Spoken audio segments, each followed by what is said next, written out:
An experienced diver once pointed out that diving isn't something you do, it's something you experience.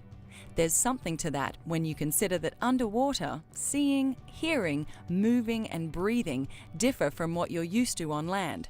Let's start with how you see and hear as a diver. Water is more dense than air, and this affects light. Light changes direction slightly when it enters your mask from the water, which causes about a 1/3 magnification. Depending on your perspective, this can make an object look larger or closer or both, though with experience you mentally adjust for this without thinking about it. Water also reflects, scatters and absorbs light, so the deeper you go, the less light there is. But your eyes are very sensitive. At most popular sites, you have adequate light during the day. Although you may not notice much light loss in clear water during the day, you may notice color loss. Water doesn't absorb light uniformly. It absorbs some colors before others. As you see here, you lose red, followed by yellow, green, and finally blue. Your eyes adjust for the color change, though you may be surprised at how much lost color a dive light reveals. The underwater world isn't silent. You may hear aquatic organisms, boats, divers, and other noises. Sound travels longer distances in water than in air. A boat that's too far away to hear at the surface may sound close underwater. Sound also travels about 4 times faster in water, and that makes it difficult to tell its direction. Usually, something sounds like it's coming from all around or overhead. You may be able to tell relative changes in distance by whether a sound gets louder or fainter. Because water's denser than air, it takes more effort to move through it. The faster you swim, the more energy you use. But what's the rush? Save your energy by moving slowly and steadily, avoiding rapid or jerking movements. Streamlining is part of swimming and moving effectively. You're streamlined when all your gear's secure and nothing dangles, and when you swim relatively level. As you learned in Section 1, trim is your balance in the water, ideally set so your head and feet stay relatively level in a swimming position. If you have too much weight, you add air to your BCD to compensate. This puffs it out, lifts your torso, and lowers your feet, all of which add drag and waste your energy. If you don't have enough weight, your BCD may be empty, but you'll have to kick downward to stay at depth. This puts your feet too high. You can also be weighted correctly, but have it distributed too low or too high on your body. During your training dives, your instructor will help you master correct weighting and trim. The right weight and trim make water's density work for you. As you dive, you stay neutrally buoyant, almost weightless, gliding through the underwater world. At the surface, you inflate your BCD so you float effortlessly. It's your ability to change your buoyancy that makes diving a unique experience. Normally, you'll end the dive when you're too cool for comfort, but be aware that water absorbs heat about 20 times faster than air does, so even water as warm as 30 degrees Celsius, 86 degrees Fahrenheit, can chill you after a while. To stay comfortable, you wear an exposure suit. A full wetsuit like this for moderately cool to moderately warm water, and a short wetsuit like this for tropical water. Use a dry suit in the coolest water. You'll learn more detail about exposure suits in a bit. Diving's not fun if you're cold, so if you get cold, end the dive and wear more protection the next time. Except in very warm water, even with an exposure suit, you'll still lose heat. The longer the dive, the more protection you wear, but even then, you'll eventually get chilled. Normally, you'll end the dive when you're too cool for comfort, but be aware that uncontrollable shivering is a sign of hypothermia. a serious condition in which your body has lost so much heat that it can be dangerous. If you begin to shiver continuously, exit the water immediately, dry off, and seek warmth. You've already learned that you breathe slowly, deeply, and continuously while diving. This is a more effective way to breathe dense air, and it reduces the effect of dead air space. Dead air space is the air in your breathing passages that doesn't reach your lungs. It's the first part of each inhalation and is higher in waste carbon dioxide. Dive gear adds dead air space. Slow, deep breaths make breathing more efficient because they reduce the proportion of dead air you inhale. It also helps you stay relaxed and clear-headed. Airway control is how you breathe past a little bit of water in the mouthpiece, which is common after clearing. The technique is to inhale slowly while looking downward. Since it's heavier than air, water stays in the mouthpiece as the air flows into your mouth and lungs. Put your tongue tip against the roof of your mouth to help deflect any water. After you get a breath, exhale sharply to clear the residual water. If a few droplets get on your throat, just cough while holding your snorkel or regulator in place. Overexertion usually results from prolonged exertion, like fighting a current, so you can start breathing faster than your regulator can deliver air. It can be frightening and may cause panic. Signs and symptoms include fatigue, labored breathing, feeling suffocated or air-starved, weakness, anxiety, headache, muscle cramping, and a tendency to panic. You help prevent overexertion by breathing slowly and deeply. If your breathing starts to rise, slow down. If you start to feel overexerted, stop all activity, signal your body, and rest. At the surface, make yourself buoyant. Underwater, hang on to something if you can, such as a rock or a dead coral. Wait until your breathing returns to normal before continuing at a slower, proper pace. If conditions make that difficult, abort the dive. Remember that when scuba diving, your breathing goal is to always breathe slowly, deeply, and continuously. As you've learned, you make and plan dives with a buddy. Dive plans don't have to be complex or lengthy, but they help you enjoy the dive more and prepare you to handle problems. Among other points specific to the dive as appropriate, a plan addresses entry and exit points and methods, the course you will follow, the maximum depth and time, a review of signals and communications, when to head back, usually based on your time or air supply, how you will stay together, what to do if separated from your buddy, emergency procedures, and your objective. You kit up together, helping each other as appropriate. Then, right before going in, you conduct the pre-dive safety check with the recall phrase, "Begin with review and friend," or any other phrase for BRAF. Begin, B for BCD. Check adjustment, operation, and partial inflation. Make sure the cylinder band is snug. Check that your surface signaling devices are in place. With, W for weights. Confirm correct weight amount and distribution, and that you can quick release and discard enough to float. Review, R for releases. Make sure all buckles and straps are secured and properly adjusted, and that buddies know how to work each other's releases.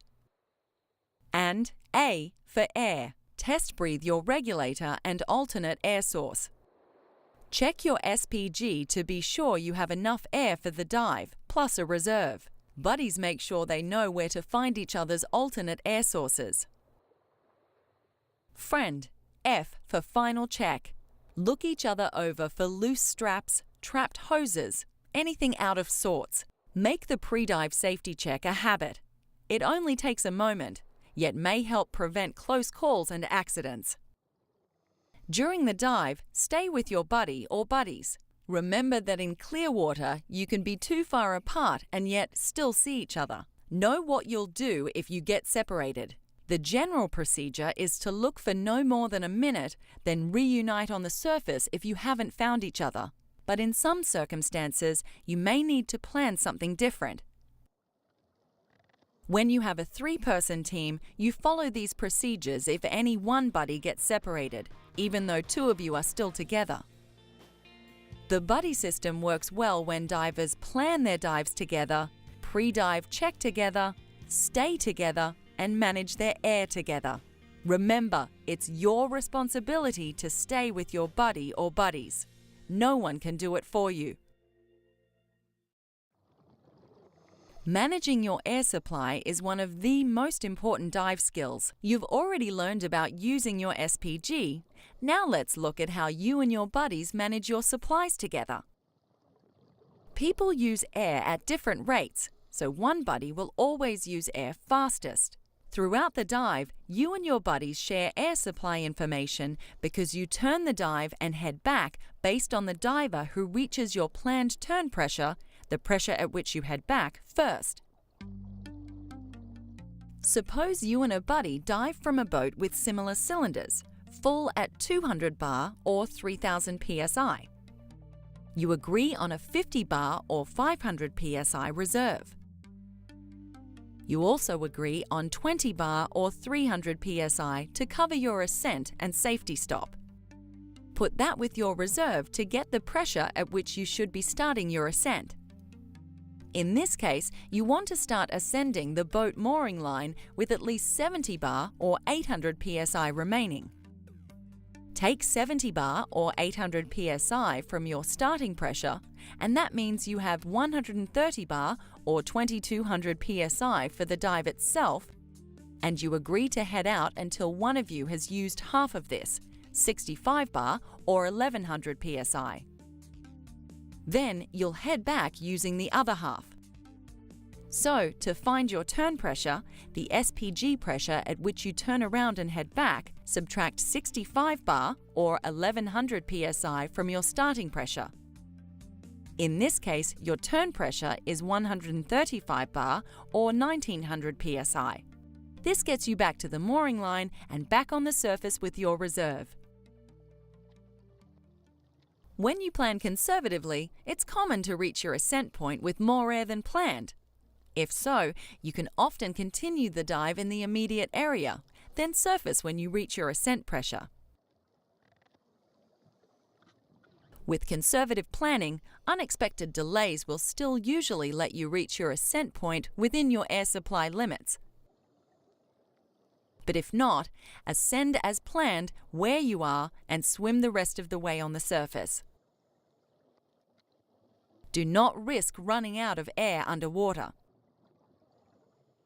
A final point. To adjust for differences in air supplies and starting pressures, plan air management based on the smallest supply. At the beginning and end of a dive, you commonly spend time at the surface in water too deep in which to stand. As you've learned, maintain a habit of keeping your mask on and breathing from your snorkel or regulator. Under stress, you tend to do what you do by habit, so these are the habits you want. You may prevent and handle difficulties more effectively when you can see and breathe with your face in the water. You respond much more slowly if you have to put your mask back on. With your mask on and a mouthpiece in place, you're less likely to be blinded or choked a bit by waves.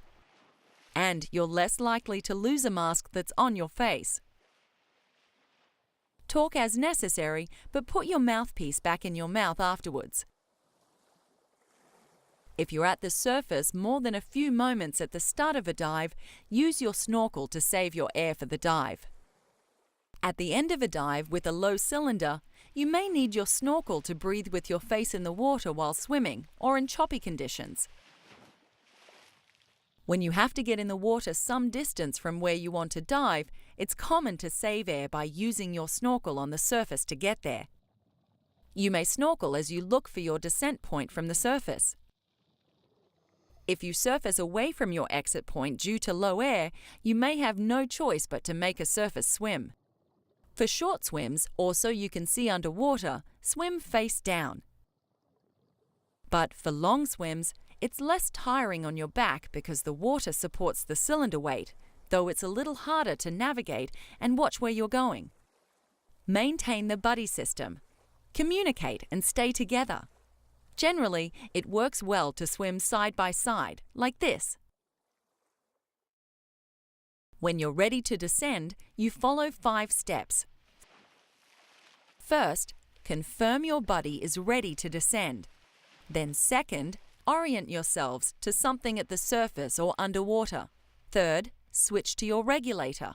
And fourth, check your computer to be sure it's operational and hasn't gone into sleep mode. Activate your timer if you're using one. Fifth, signal descent and slowly deflate your BCD to start down together.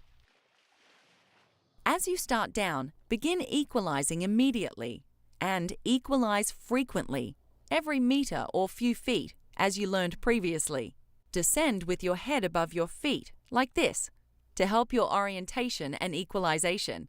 You often have a line or slope as a reference. Usually, you use it as a visual reference and control your descent by controlling your buoyancy. But you may hold on to it in some circumstances, like diving in a current. When descending without a reference, stay in a buddy team, adjust your buoyancy, and control your descent by watching your computer. As you descend, your buoyancy decreases and you start to sink faster. This is because increased pressure compresses the gas in your exposure suit and it loses buoyancy. Add air to your BCD to compensate for this, or to your dry suit if you're wearing one. Use small, frequent adjustments for a slow, controlled descent. This helps you equalize every meter or few feet. Ideally, you arrive at the bottom neutrally buoyant by adjusting as you descend. Starting an ascent also has 5 steps. 1. Confirm your buddy is ready to ascend. 2. Check your computer to be sure you're within its limits. 3. Look up and hold your BCD deflator. Do not add air to your BCD. If you're properly weighted and neutrally buoyant, start your ascent by swimming up gently. 4. Ascend slowly, no faster than 18 meters or 60 feet per minute, or your computer's rate, whichever is slower. With most computers, your ascent rate is 10 meters or 30 feet per minute. Look up and turn as you ascend to make sure there's nothing above you. Reach up as you near and break through the surface. Check your computer and control your buoyancy to control your ascent rate. Your buoyancy increases as you ascend because air in your BCD and exposure suit expands. Control your buoyancy by releasing air from your BCD, or dry suit if you're wearing one, in small amounts frequently. When possible, ascend with your buddy or buddies along a reference, like a sloping bottom, mooring line, or a vertical line from a boat or float. Again, you normally use it as a visual reference, though you may ascend holding onto a line in situations like currents. You can ascend in mid-water without a reference by controlling your buoyancy and watching your depth and descent rate on your computer. To navigate while doing this, a common technique is for one buddy to control the ascent while another buddy focuses on navigation. Make a safety stop a normal part of your ascents. It's simply a pause somewhere between 6 meters or 20 feet and 3 meters or 10 feet, usually at 5 meters or 15 feet, for 3 to 5 minutes. Safety stops help you stabilize your ascent and give your body extra time to release dissolved gases. This helps reduce the risk of lung overexpansion injuries and decompression sickness. You'll learn more about this in sections 4 and 5. It's easiest to make safety stops with a reference, but you can make them without one by watching your depth on your computer while hovering, neutrally buoyant. Note that safety stops add conservatism, but you omit them during emergencies like assisting another diver or if you are very low on air. After all divers confirm they've completed their safety stop, swim gently upward to resume your ascent. Look up and reach up, like this, and rotate if necessary to check for obstructions. Keep a hand up as you surface, then inflate your BCD so you float comfortably before you switch to your snorkel. When boat diving, you usually signal the dive master that you're okay, then swim toward the boat if you're some distance away.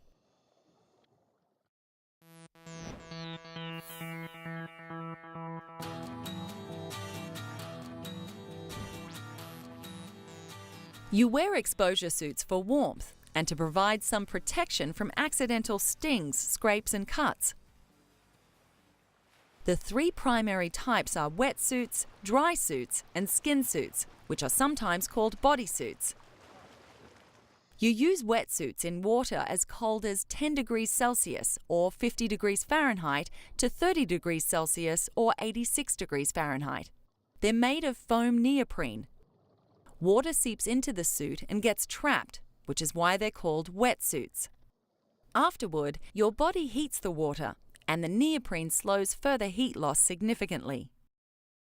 A wetsuit has to fit properly because if it's too loose, water flows in and out, taking away body heat. Too tight and it's not comfortable. So, be sure to get a professional fitting.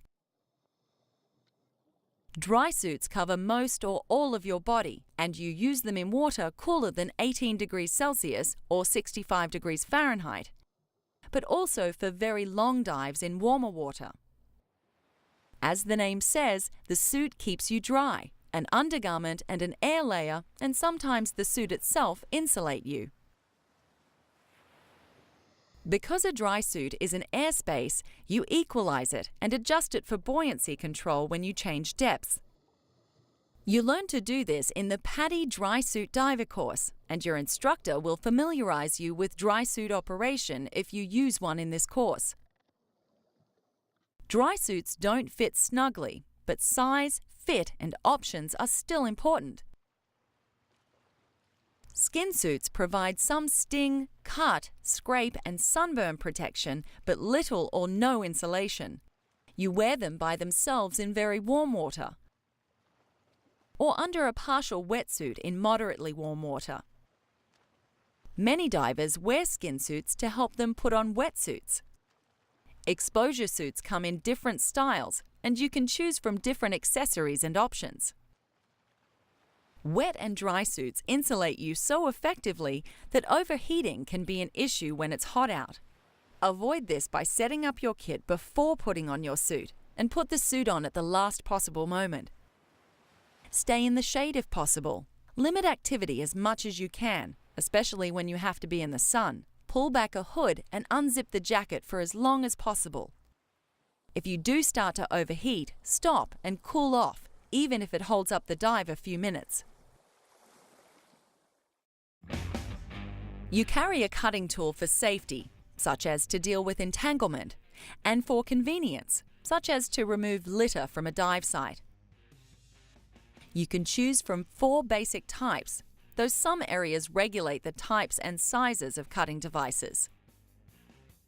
Dive knives range in size and usually have a smooth and serrated cutting edge. Dive tools are similar, but they replace the pointed tip with a prying tip.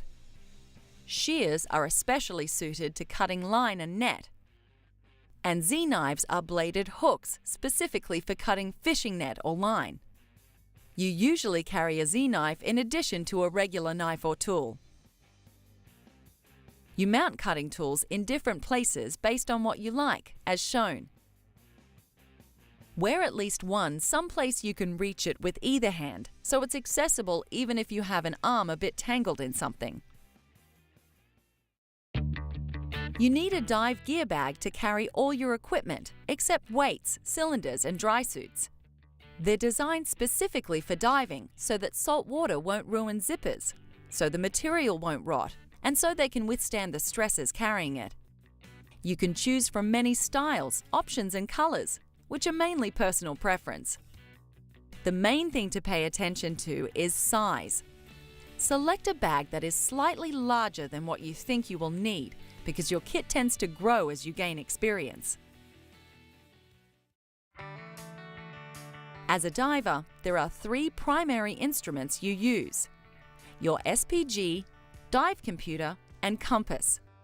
These may be separate instruments, or 2 or all 3 may integrate into a single one.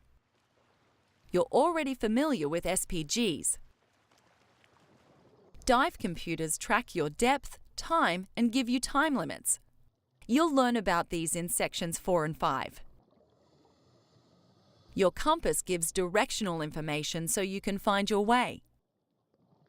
You'll learn about doing this a bit later as well.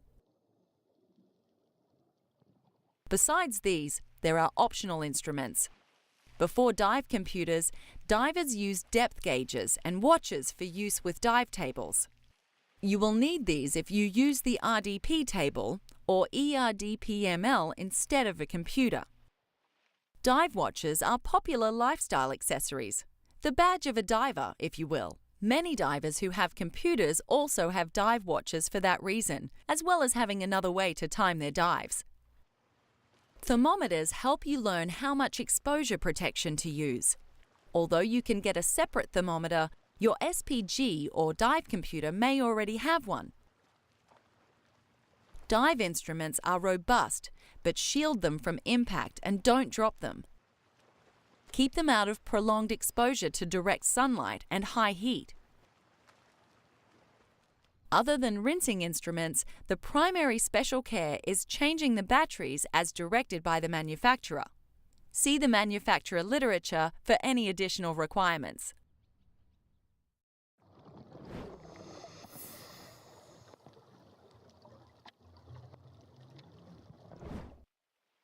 You'll learn several ways to enter the water during this course.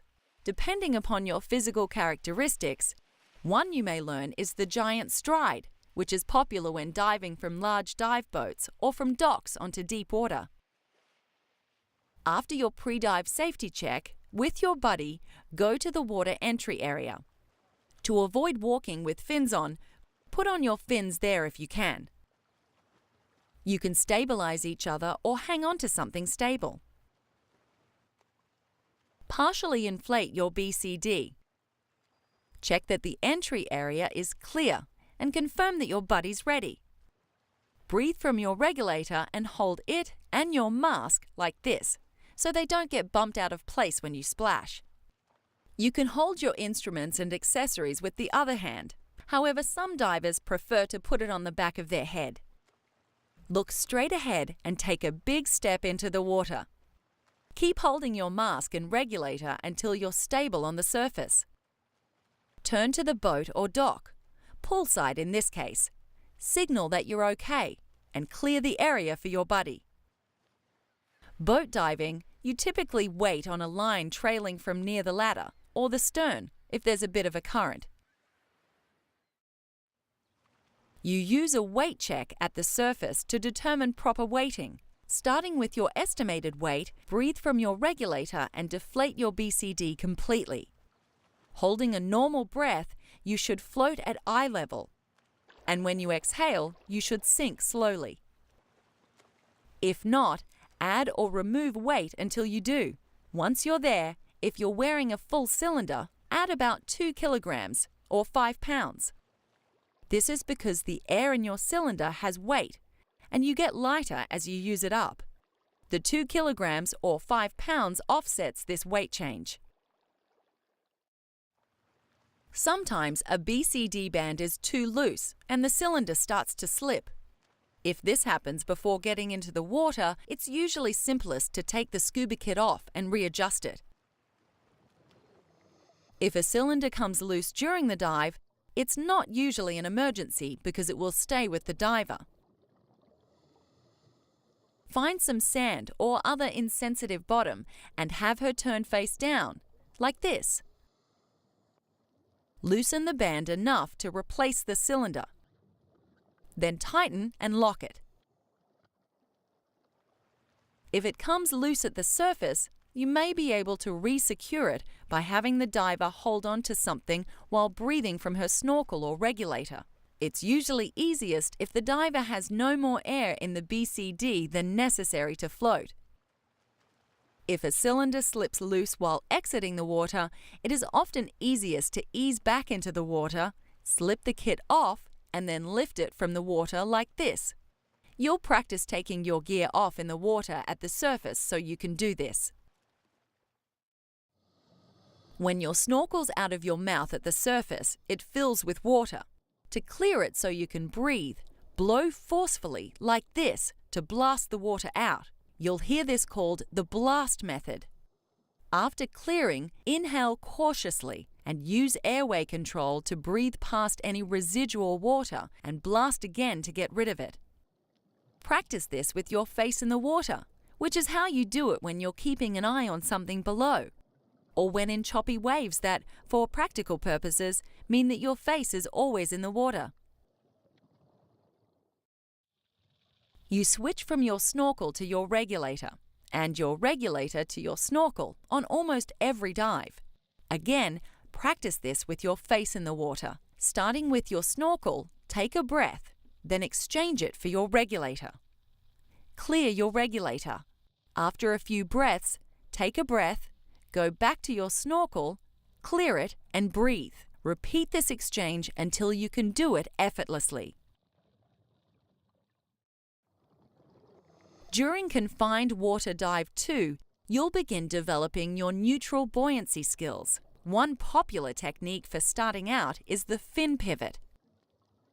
Lie face down on insensitive bottom, sand for example, if you're not in a pool. Relax, then breathe slowly and deeply.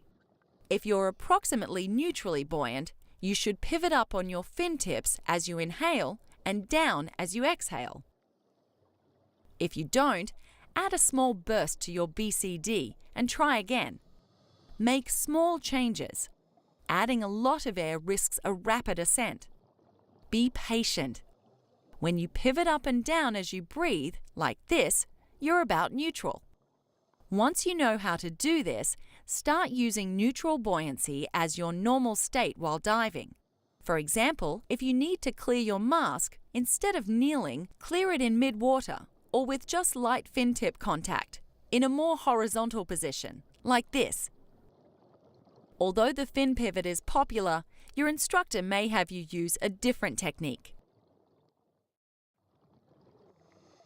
Confined Water Dive 2 continues your mask clearing skills. You'll start by clearing a fully flooded mask, which you do just like a partially flooded one, like this. Then, you take off your mask completely. This prepares you in case it were to get dislodged completely while diving. If you're not wearing contacts, keep your eyes open. Everything will be blurry, but you'll see well enough to swim, signal your buddy, and so on. If you find it uncomfortable to breathe with your nose exposed to water at first, block it momentarily if necessary. But with a little practice, you'll be able to breathe without a mask and without blocking it. You'll practice doing this for a minute or more, which is about how long it would take to reach the surface if you lost your mask and couldn't find it. After a minute, put it back on and clear it. Then, check the seal for trapped hair or your hood under it, which would allow an annoying drizzle until corrected. A rare but possible malfunction is for your BCD or dry suit inflator to stick open. Respond by disconnecting it and venting the excess air. To start the exercise, your instructor may simulate the sticking by holding down the inflation button. Immediately disconnect the hose from the inflator, like this. It takes more effort with your regulator pressurized. Push the hose toward the connection, like this, while pulling back on the release fitting with your fingers. If you can't disconnect quickly, get relatively vertical and hold open the exhaust, like this, so you can keep your buoyancy under control while continuing to disconnect the hose. After you're finished practicing, be sure to reconnect the inflator hose. During Confined Water Dive 3, you'll learn to inflate your BCD without low-pressure inflation from your cylinder. You're better able to respond appropriately if you know what it feels like to run out of air. Your instructor will simulate this by closing your cylinder valve while you breathe and watch your SPG.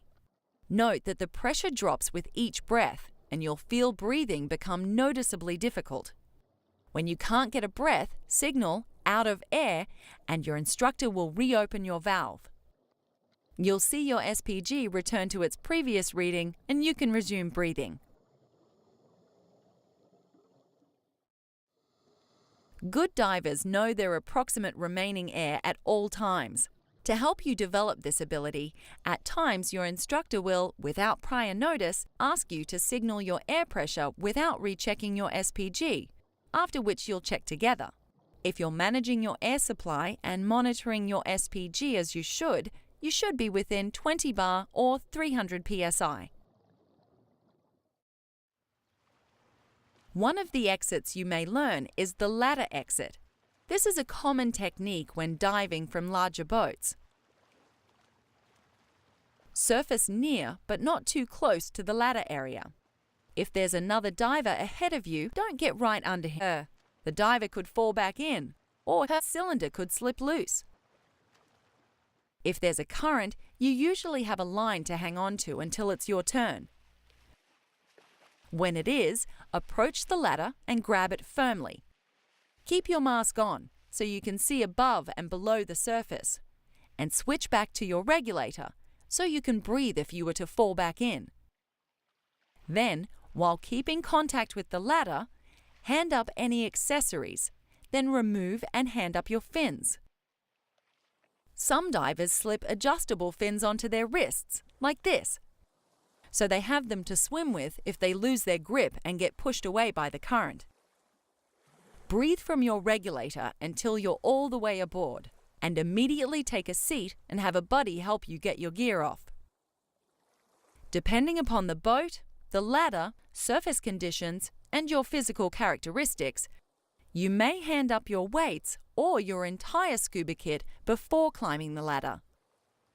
Some divers can't climb ladders at all and use different exit techniques.